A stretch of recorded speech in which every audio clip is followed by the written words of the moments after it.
Asalaamu calaykum waraxmatullaahi wabarakaatuh. Kulanti wacan wanaagsan dhammaantiin meel kastoo aad daafaha dunida ka joogtaan. Kusoo dhawaada Zack Films. Fadlan haddii ay tahay markii kugu horreysay aad soo booqatay channelkeena, waxaan kaa codsanayaa inaad subscribe saartid sidoo kalena aad gambaleelka furtid si aad ula socotid muuqaalada maalinlaha ayaan halkan soo gelin doono.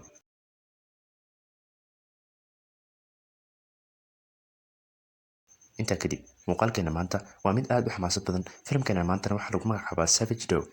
wuxuuna ku bilaabanayaa iyadoo la joogo Indochina 1959 waana meel ay gumeystaha Faransiiska cirib tireen inta yar ee soo hartayna ay yihiin kuwo la gumeysto.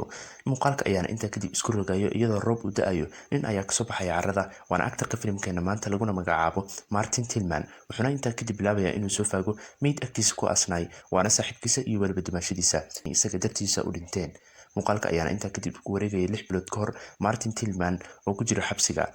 Waardiyayaasha xabsiga ayaana u imanaya waxaana loo kaxeynayaa goob dagaal. waxayna wada dagaalamayaan mid kale oo kamid ah maxaabiista. wuxuuna si fudud ugu guuleysanayaa maxbuuskii kasoo horjeeday. mid kamid ah taliyayaasha goobta oo lagu magacaabo Rastignac ayaa dhamaystiraya maxbuuskii guuldareystay, halka Martin loo kaxeynayo xabsiga. intii lasii waday waxaa ka hor imanaysa gabar lagu magacaabo Isabel. maalinta xigtay, Martin ayaa daaqada ka eegaya Isabel oo subax kasta ama aroor kasta u keenaysa ubax taliyaha goobta oo lagu magacaabo Steiner, halka ubaxa isla iyada lagu soo celiyo. halka dhinaca kale Martin ayaa loo soo kaxeynayaa dhinaca taliyaha xabsiga iyadoo loo soo bandhigayo heshiis ah in uu iyaga u dagaalamo. waxaana goobta ku suganay Steiner, Rastignac iyo welibana Amarillo. heshiiska ayaana ah in iyaga uu u dagaalamo welibana uu ka qayb galo dagaalada aadka u xoogan. taasi beddelkeedana ay ka saari doonaan xabsiga welibana uu u noolaan doono si xorriyad leh. kadib markii Martin uu ogolaaday heshiiska, wuxuu si toos u aadayaa dhinaca Isabella baar ay ka shaqeyso. wuxuuna halkaasi ku baranayaa mulkiilaha baarka oo lagu magacaabo Valentine, isagoona shaqo ka siinaya baarka dhexdiisa. waxaan dhinaca kale ogaanaynaa in Isabelle ay tahay gabadhii uu dhalay taliyaha xabsiga Steiner, balse aynan ka helin wax jacayl ah amaba kalgacayl ah, sababtoo ah wuxuu ku dhalay si sharci darro ah. habeen ka mid ah habeenada uu Martin ka shaqaynayay baarka ayaa waxaa ka dhacaya goobta khalalaase amaba rabshad, waxayna ku wada dagaalamayaan mid ka mid ah dagaalyahanka xaafadda. kadib markii habeenkii uu si daran u garaacay, waxaa habeenka xiga u imanaya Martin Rastignac oo ka socda taliyaha xabsiga, isagoona u sheegaya in looga baahan yahay rigaha, sababtoo ah ninkii uu xalay qaraacay oo ahaa mid ka mid ah dagaalyahanada xaafadda ayaa codsaday in uu kula dagaalamo rigaha. Martin ayaana ogolaanaya inuu ka qayb galo tartanka, isagoo si toos ah u aadaya goobta. wuxuuna halkaasi kaga guuleysanayaa midkii dagaalyahanka ahaa. waxaana intaa kadib loo soo saaraya maxaabiis fara badan, isagoona dhammaan ka guuleysanaya. waxayna siinayaan lacagta qaybtii uu sharti ku lahaa, isagoona kusoo noqonaya baarkii. intaa kadib waxaana la tusayaa in Martin uu gaaray goobta dagaalka, isagoo welibana kasoo horjeedo nin maxbuus aad u feero weyn, kaasi oo welibana kasoo horjeeda loona baahan yahay inuu ka guuleysto. dagaalka ayaana intaa kadib bilaabanaya. goobtaasina waxaa ku guuldareysanaya Martin, waxaana guuleysanaya maxbuuskii kasoo horjeeday. dhinaca kale Rastignac iyo welibana Amarillo ayaa booqasho ugu tegaya dhinaca baarka Valentine, waayo Valentine ayaa sharad u dhigtay baarkiisa Martin dartiisa, isagoona isku haleynayay in Martin uu noqon doono mid ka guuleystay. waxaana la sheegayaa in Martin uu noqday mid ka guuldareystay.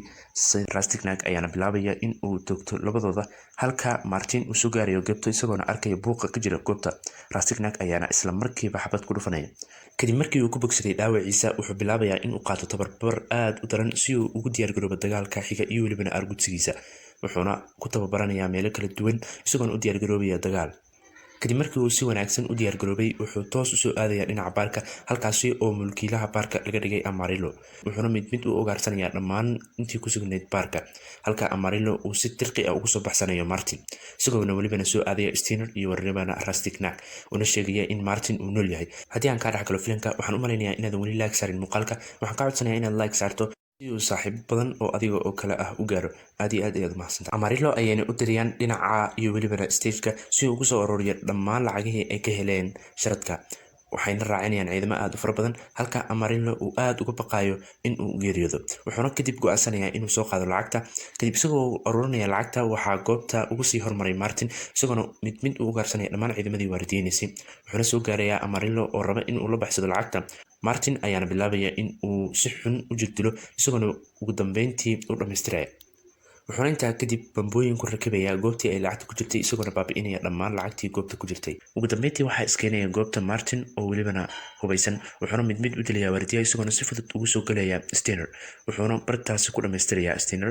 waxaana goobta soo gaaraya ilaaladiisa khaaska ah ee Bond isagoona welibana ka codsanaya in Martin uu la dagaalamo waayo waa mid aan lahayn famil xaas carruur qofna uusan ka dambeynin wuxuuna u sheegayaa in uusan u cabsanin wuxuu hayana uu soo daaya kadib dagaal dheer kadib markii Martin lagu guuleysan rabay wuxuu gacanta ku dhigayaa qoray meesha yaalay isagoo welibana u dhamaystiraya Bond waxaana hal dhinaca kale Rastignac uu ku sugayay banaanka Martin si uu u dhamaystiro welibana uu ugu arguto dilkii uu u geystay saaxiibadiisa ayaa waxa uu imanayaa Rastignac isagoona welibana ciidamadii waardiyeynaysa mid u gaarsanaya Rastignac ayaana intaa kadib si dirqi leh ugu baxsanaya Martin isagoona ku baxsanaya jeep goobta taalay Martin ayaana bilaabaya in uu lugihiisa ku raadsado midkii ugu dambeeyay ee cadawgiisa ahaa kadib baadigoob badan iyo welibana meelo badan uu ka raadiyay wuxuu ugu dambeyntii ka helayaa magaalo ay iyaga horey ugu talin jireen laguna magacaabo Shwastra Rastig ayaana go'aansanaya in mar dambe uusan ka carari doonin welibana uusan ahayn mid isaga ka baqayo ayna iswajahaan welibana ay si geesinimo leh u wada dagaalamaan